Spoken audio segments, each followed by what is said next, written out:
Muito bem, pessoal. Retomando aí o nosso curso, lembro que na aula passada eu estava terminando de falar e falei aí já sobre a ética e democracia, essa questão do exercício da cidadania. Então, que você exercer a cidadania não é só votar, tem que fazer valer os seus direitos. Não é? Então, seja em relação ao particular, seja em relação ao poder público. Né? Não precisa ser exímio, você não precisa dominar, saber com todos, você precisa ter uma noção e buscar atrás, efetivar os seus direitos. Aí eu falei que a gente ia fazer as questões. Então vamos lá, ó. Ainda na prova de agente penitenciário do CESP, no que se refere à ética e ao exercício da cidadania, ó, que a gente acabou de ver, julgue os próximos itens. Primeiro, configura um dos elementos indispensáveis para o exercício da cidadania, o efetivo conhecimento a respeito dos direitos. Então, ele está querendo dizer que é indispensável para você exercer a sua cidadania que você conheça efetivamente a respeito dos direitos. Efetivamente, que saiba tudo efetivamente para exercer a cidadania. Não, né, gente? Sabe que isso aí está errado. Você não precisa ser jurista, você não precisa ser um conhecedor profundo sobre os seus direitos para poder valer, poder exercer a cidadania, tá bom? Outra questão, olha uma questão interessante. A atitude de ceder um assento a um idoso em um transporte coletivo constitui um exemplo de comportamento relacionado à cidadania, cuja concepção comporta não apenas a titularidade de direitos pelo indivíduo, mas também a transformação de valores e princípios em atitudes que atendam aos interesses coletivos. Então, está querendo dizer outra coisa. Você exercer a cidadania não é só você ter essa concepção quanto à titularidade dos direitos, quer dizer, o direito é meu só. Você exerce a cidadania, igual eu disse, quando você cobra a transparência do poder público, quando você fiscaliza uma licitação que está sendo realizada, não é?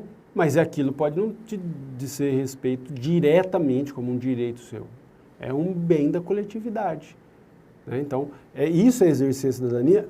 Sem dúvida, claro que é também. Então, o que você vê? Nesse caso, você estava no ônibus e aí a pessoa deu o lugar para que o idoso se sentasse. É uma forma de efetivar o direito que o Estatuto do Idoso assegura que ele tenha lá a vaga reservada, entendeu? É uma forma de exercer a cidadania, que também protege a coletividade dos idosos, não só aquele idoso em específico, tá bom? Né? Você vê que esse item está certo, né? Esse item está correto.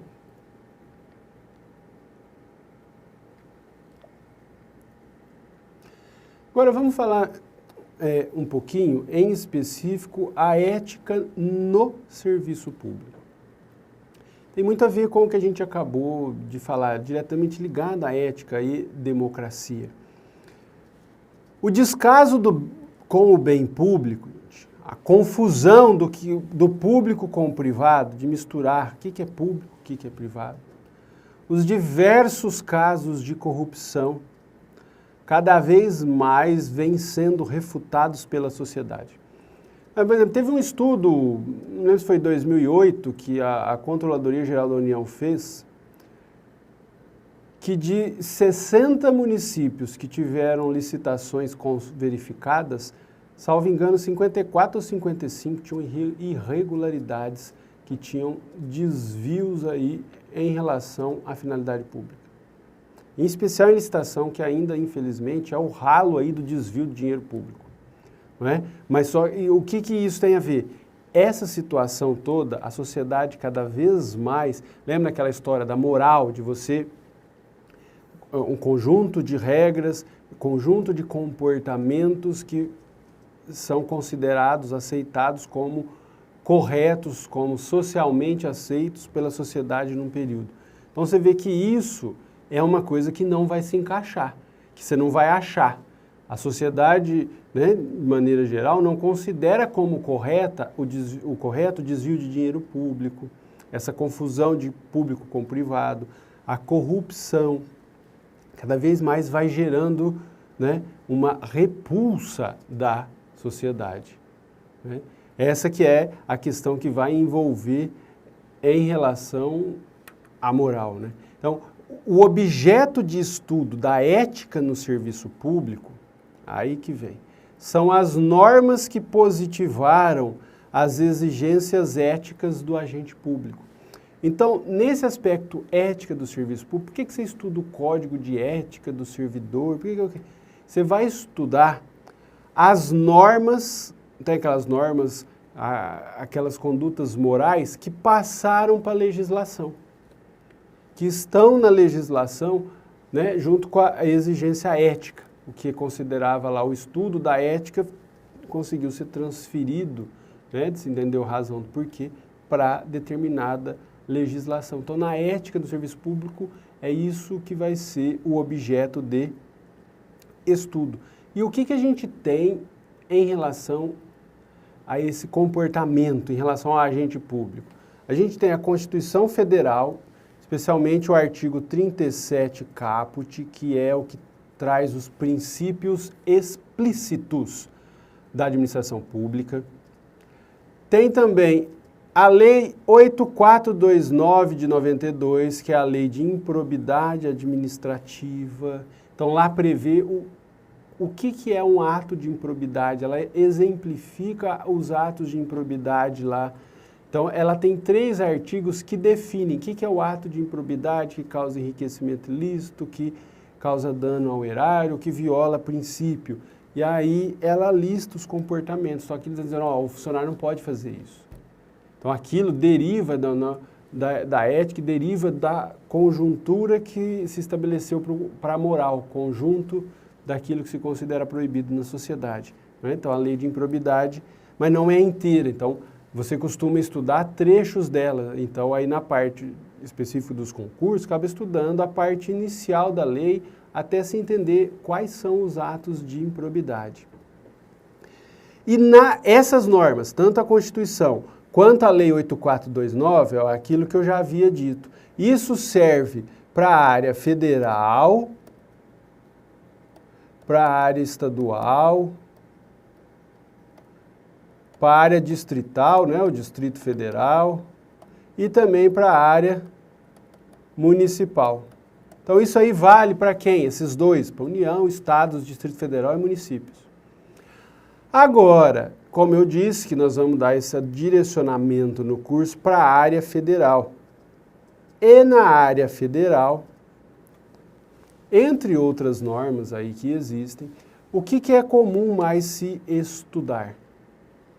É comum estudar a Lei 8.112 de 90, mas não é a lei inteira, porque o que interessa para a gente aqui é ver essa questão lá do certo e do errado, ver a questão do comportamento ético, do comportamento moral. Então, nós vamos estudar o quê? A parte do regime disciplinar da Lei 812. É aquela parte em que vai dizer o que o servidor não pode fazer, o que é proibido, o que é dever do servidor que ele tem que fazer, né? Bem como nós vamos ver quais as penas que ele pode levar. E além da Lei 812, nós vamos ver o Decreto 1171 de 94 e o Decreto 6.029 de 2007. Isso somente aplicável à esfera federal. São decretos, então, por exemplo, o Decreto 1171 trata do Código de Ética dos Servidores Federais do Executivo, né, que é o que cai aí na maioria das provas da área federal. E aí é que é interessante, na hora que você for estudar, você vai ver que tem lá deveres, que tem na Lei 812, que também nesse decreto eles são muito parecidos, alguns idênticos, então tem que tomar cuidado, porque as consequências são distintas, né? Tá bom? Mas nós vamos ver a hora que chegar lá em específico. Então aí a sequência que nós vamos ver, assim, o seguir do curso vai ser isso, nós vamos ver o que a Constituição nos oferece, e o que essas outras leis e decretos nos oferecem para entender essa ética, como que essa ética é aplicada de fato no serviço público. Ok? Tranquilinho? Nessa parte aí, acredito que vocês não tenham ficado com dúvida, mas se estiverem, entrem em contato. Mas essa noção básica aí vai ajudar muito na hora da resolução das questões das provas. Aí nós vamos passar a ver agora os princípios da administração pública. Nós vamos passar a ver quais são os princípios que a administração pública tem. Mas nós não vamos estudar todos, que não fugiria ao objeto aqui. Nós vamos estudar apenas aqueles que estão no artigo 37, que são princípios explícitos, não é? E aí o que a gente tem? Primeira coisa, esses princípios da administração pública, o que tem que entender? Eles fazem parte do chamado regime jurídico administrativo.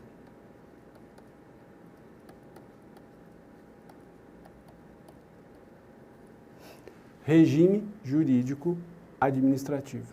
E o que é esse regime jurídico administrativo? Ele é o conjunto de princípios que atribuem à administração pública, de um lado, prerrogativas e de outro, sujeições. O regime jurídico administrativo é essencial para o estudo de qualquer disciplina no direito administrativo, por exemplo. O estudo do regime jurídico administrativo vai mostrar o que o administrador público deve fazer, qual a conduta que ele deve adotar.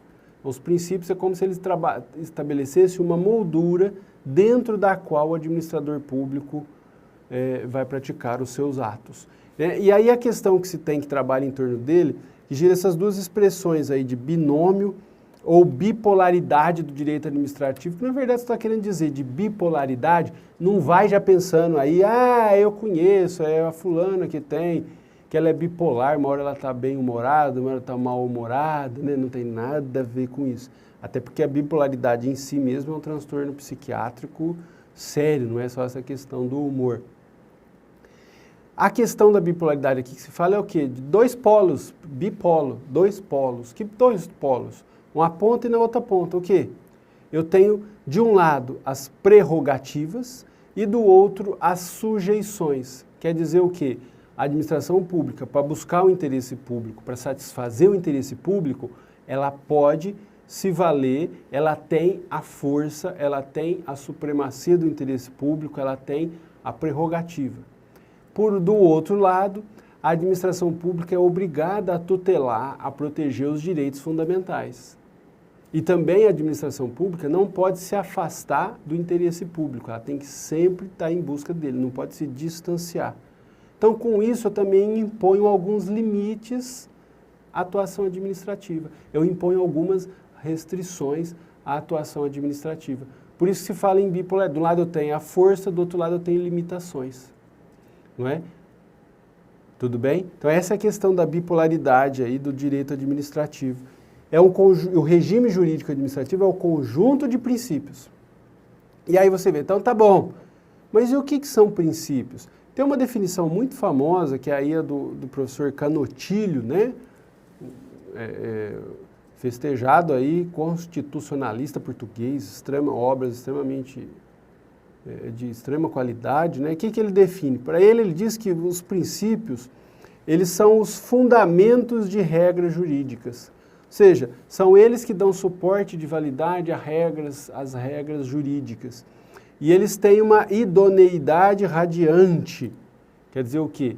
Que eles se espalham aí, né, no ordenamento jurídico, de maneira que eles conseguem ligar ou cimentar objetivamente todo o sistema constitucional. Ou seja, esses princípios eles conseguem fechar e dar uma solidez ao sistema constitucional.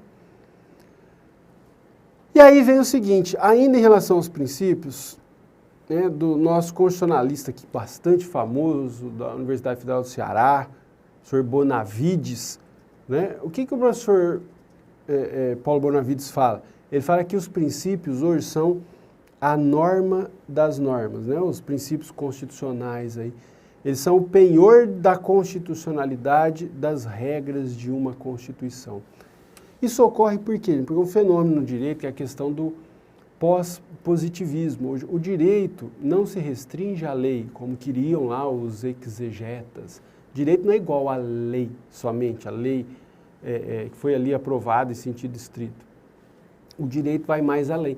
Os princípios constitucionais, eles são normas, quer dizer, não é perfumaria, não serve só para ajudar a interpretar. Pode ajudar para interpretar, mas os princípios são normas. O conteúdo deles é obrigatório, é vinculante, tá? Por isso muda muito a concepção, né? Muda bastante. Por quê? Porque se eles são norma, eles vinculam diretamente a administração. Ó. Eles vinculam diretamente a administração. Não dependem de lei. Está na Constituição, princípios, está lá.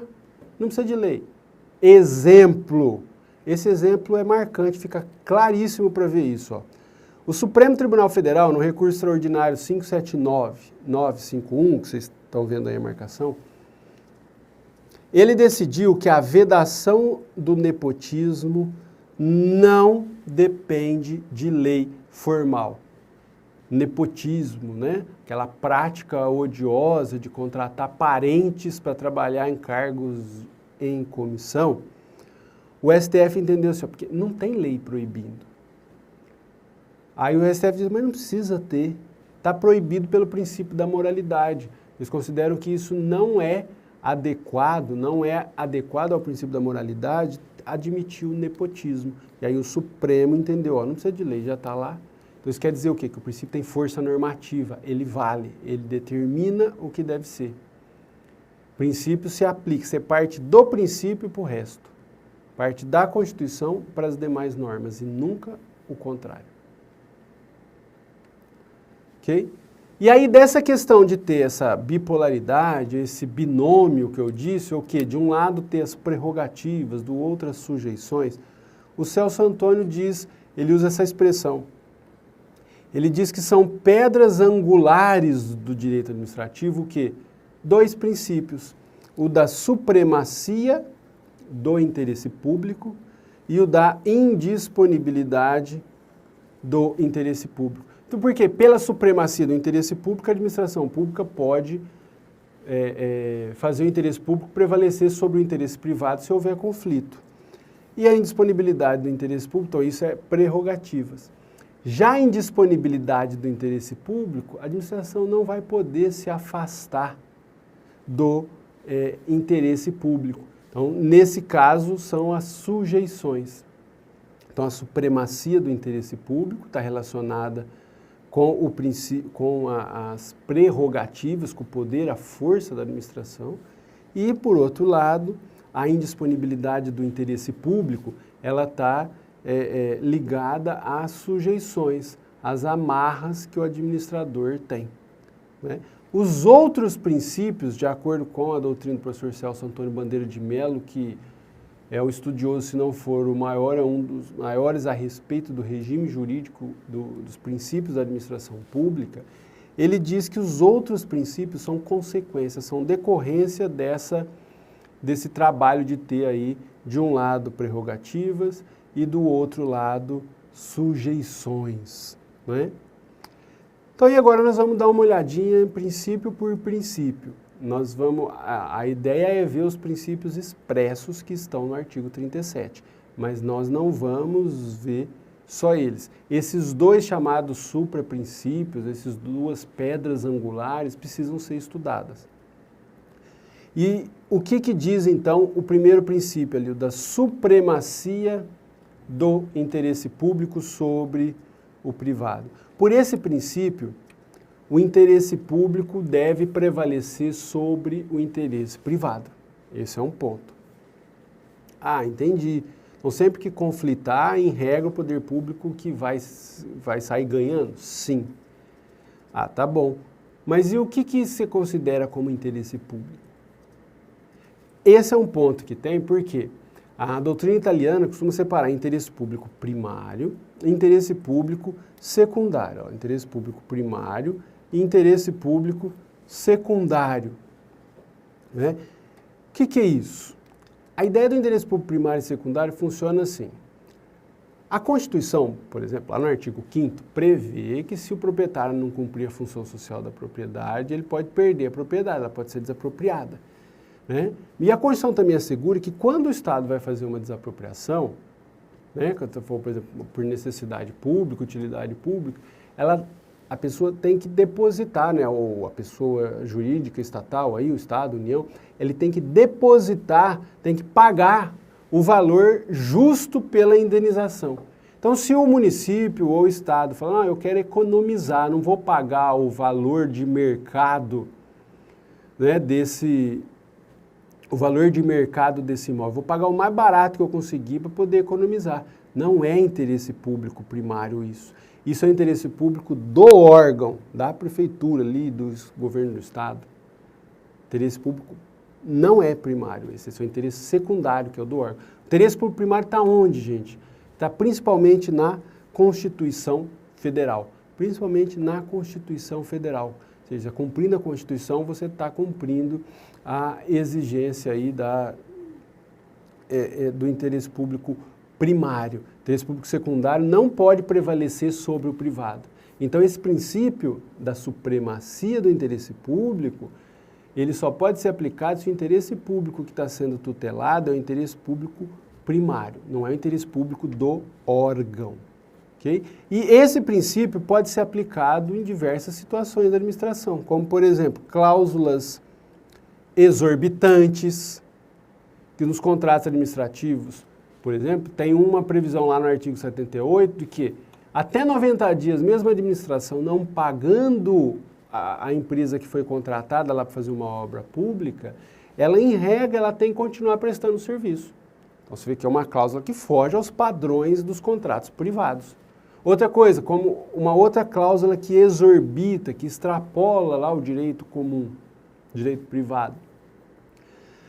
O que tem é o seguinte, na própria Lei 8666, ela prevê que a administração tem lá os requisitos, ela pode anular, alterar, um contrato administrativo sem ouvir o outro lado. Ela pode alterar um contrato administrativo unilateralmente. Tem lá, a lei especifica no artigo 65 quando é que pode. Mas o que você vê? Isso tudo são exemplos de aplicação do princípio da supremacia do interesse público. Então, fazendo o interesse público prevalecer sobre o privado. Também é com base nesse princípio que o Estado faz desapropriação, né? Faz as outras medidas de intervenção na propriedade privada. E o princípio da indisponibilidade do interesse público. Pelo princípio da indisponibilidade do interesse público, o interesse público ele é indisponível. Aquilo que a gente viu. O interesse público é do administrador? Não é dele, é do povo, não é? É da sociedade, é aquilo que a Constituição quer que seja feito. Então, o interesse público é indisponível, ele não pode abrir mão do interesse público. Então, por exemplo, não pode o prefeito falar, não, eu vou renunciar às multas, todo mundo aí que tem multas de trânsito para pagar, ou todo mundo que tem tributos atrasados, que até é melhor, ele vai perdoar todo mundo. Ele sozinho não pode fazer nada disso, por quê? Porque ele tem que seguir o interesse público. Se ele abre mão de receber R$1.000 que alguém ia pagar de uma dívida, são R$1.000 que o poder público está perdendo, que o interesse público ele deveria de arrecadar. Então, em relação ao interesse público, ele não pode se afastar. Ele tem que sempre buscar o interesse público. Então, com base nele, ele não pode renunciar aí ao pagamento de um tributo, por exemplo, que queira ser feito. Né? Ele não pode também deixar de agir quando deveria. Se ele constata uma situação, isso aqui está errado, é meu trabalho fazer isso. Se ele faz, muito bem, mas se ele não faz, ele está violando o princípio da indisponibilidade do interesse público. O interesse público, gente, é indisponível. O interesse público não pode ser exposto, ser aberto, aí, ser renegado, melhor dizendo, né? Fica a palavra mais bonita. Ele não pode ser renegado, ele tem que ser efetivado, tem que ser cumprido de forma direta, ok? E só para lembrar, né, vocês já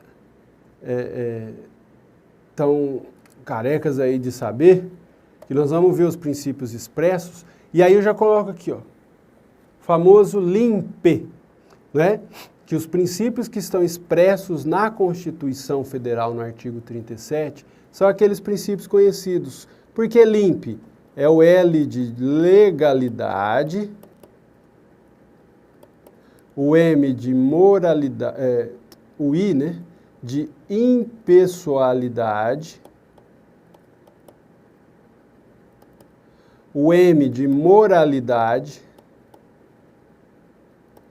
o P de publicidade e o E de eficiência. E o E de eficiência. É o LIMP, né? A atuação administrativa tem que seguir todos esses princípios. A autoridade administrativa tem que seguir tudo que a gente viu de Constituição, tudo que a gente viu de princípios.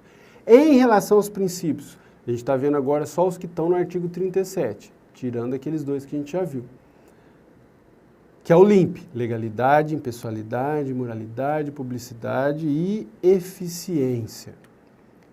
A questão que tem que lembrar é o seguinte, primeiro deles, princípio da legalidade. Por esse princípio, a atuação da administração tem que estar em conformidade com o direito, não é só a lei em sentido estrito ali, com o direito de maneira geral, em razão até da própria força normativa dos princípios. Então, assim, pelo princípio da legalidade, o administrador deve atuar o quê? De acordo com a lei, seguindo a lei. Não vale para ele o que vale para o setor privado. Se não é proibido, é permitido. Ele tem que atuar segundo a norma, segundo a lei. Ele não pode contrariar a lei. É um dos princípios basilares no direito administrativo, sem nenhuma dúvida, né, gente? O princípio da legalidade, porque se violar a legalidade, o ordenamento jurídico vai ficar capenga, né? Por isso que tem que resolver.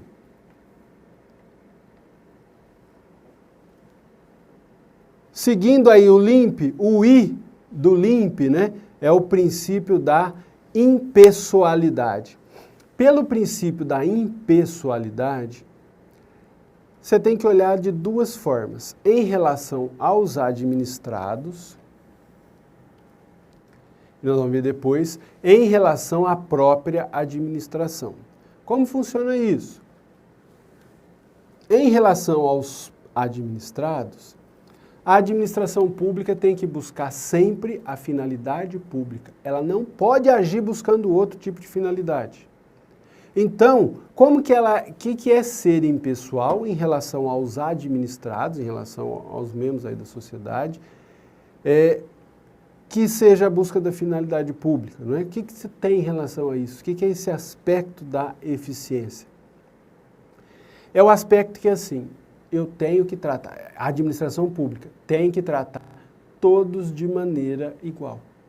É isso que quer dizer ser impessoal em relação aos administrados, tratar todos da mesma maneira. Então, se eu tenho que, por exemplo, fazer um concurso público, ou melhor, tenho que contratar alguém para trabalhar na administração, faz um concurso público, está sendo impessoal, todos que tiverem os requisitos vão poder participar. Licitação, eu quero contratar uma obra pública aí, não é? Então, você faz o quê? Não contrata direto a empresa, faz uma licitação. Que aí, nesse caso, vai haver a possibilidade da administração contratar melhor. Por isso que o princípio da impessoalidade nesse aspecto é em relação aos administrados. Você trata os membros da sociedade aí. E o outro aspecto do princípio da impessoalidade. Esse outro aspecto aqui é em relação à própria administração pública. O que quer dizer isso, gente? Quer dizer assim, Quando o funcionário vai lá e interdita o local, então, por exemplo, vai lá o fiscal da vigilância sanitária ou vai lá a autoridade aí do setor de farmácia, né, da Anvisa lá, e aí eles identificam o seguinte, ó, tá tendo um problema aí, teve a interdição, mas isso não está certo, está errado. Aí você fala, mas espera aí, quem praticou o ato? Esse que é o ponto. Não vai ser o funcionário como pessoa física, quem pratica o ato é a pessoa jurídica para quem ele trabalha. Então, se é um fiscal de um órgão federal, vai ser a União que vai responder por essa situação. Porque o importante é que fique claro que, por esse princípio da impessoalidade em relação à própria administração pública, não se pode identificar o agente como o causador do ato, ou melhor, como quem realizou o ato. Não pode.